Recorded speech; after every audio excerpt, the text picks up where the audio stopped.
మత మార్పిడే ఎజెండాగా ప్రస్తుతం జరుగుతున్నటువంటి వ్యవహారాలు. రాజస్థాన్‌లో స్కూళ్ళ దగ్గర నుంచి అంటే ఇదివరకు ఏంటంటే మత మార్పిడులు క్రిస్టియానిటీ వైపు ఎక్కువుండేయి. వాళ్ళకి సంబంధించి మీ పేదరికం పోవాలంటే ప్రభువుని నమ్ముకోండి. లేకపోతే పిల్లలు పుట్టకపోతే ప్రభువుని నమ్ముకుంటే పిల్లలు పుడతారు. అనారోగ్యంగా ఉంటే ప్రభువుని నమ్ముకుంటే ఆరోగ్యంగా మారతారు. ఇట్లాంటివి చెప్పేవాళ్ళు.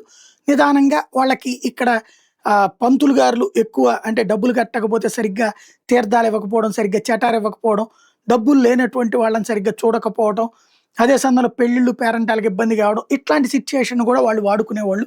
క్రమంగా క్రిస్టియానిటీ వైపుకి కన్వర్ట్ అయ్యారు. ఇప్పుడు క్రిస్టియానిటీలో కూడా హిందువుల దాంట్లో టైప్‌లోనే దశమ భాగం పేరుతో డబ్బులు వసూలు చేస్తుండటం, అక్కడ రకరకాల సైడ్ ఎఫెక్ట్స్ వచ్చేటప్పటికి కొంత తగ్గుముఖం పడతాయి. ఈ టైంలో ఆడపిల్లలకి ప్రేమ చూపెడుతూ ఆ కుటుంబం అంతా కూడా ముస్లిం సామాజిక వర్గానికి సంబంధించిన అబ్బాయి హిందూ అమ్మాయిని ప్రేమిస్తే కుటుంబం అబ్బాయికి అండగా ఉంటుంది.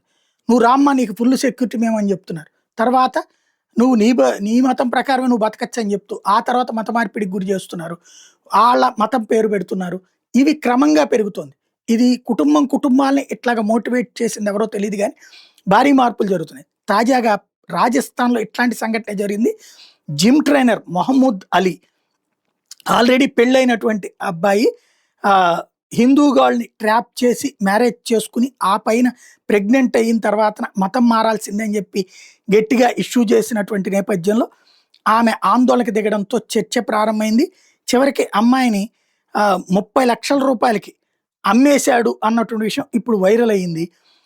అదే సందర్భంలో తనని మత మార్పిడికి గురి చేసినటువంటి అంశాలు వీటన్నిటిని కలిపేసేసి ఇప్పుడు పెద్ద చర్చ రావడంతో కేసు కట్టింది. రాజస్థాన్‌లో బీజేపీ గవర్నమెంట్ వచ్చింది కాబట్టి ఆ దిశగా విచారణ ప్రారంభించింది.